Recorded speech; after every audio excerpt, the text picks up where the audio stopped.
favorite part of the day. Favorite part of the day. Like when you getting up at 4 a.m. is hard at first. And you're like, why am I doing this? It's stupid. But then you start doing it, you're like, well, this is great.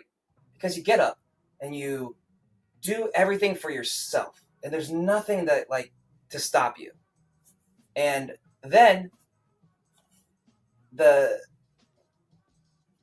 there's these things they call it like the Army Rangers, like the book Army Rangers, during the French and Indian War, the twilight, the period between like 4 a.m. and 6 a.m., 7 a.m. is the witching hour, magically also. But that's when that's when you prepare for the attack, because that's when people are the most tired. That's when the world's asleep.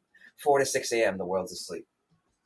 It's also when, in magical, magical realism and, esoteric arts, 4 to 6 a.m. is when the veils are lower, when things are just more wild. But for me, it's like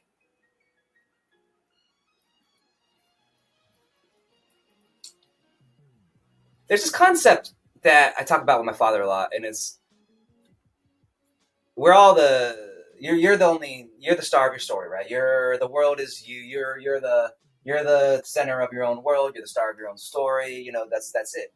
And when you're out at that time in the morning and the world's waking up and there's nobody else around and like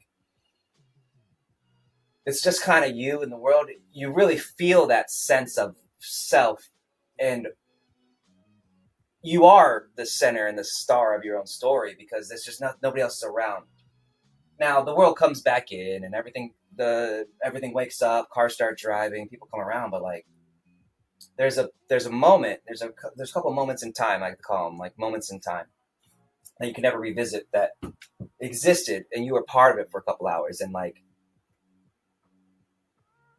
I hate to use the term like blessed or lucky, but like I'm grateful that I get the ability to do that every single day, and it really gives me perspective and gratitude that I get to do that.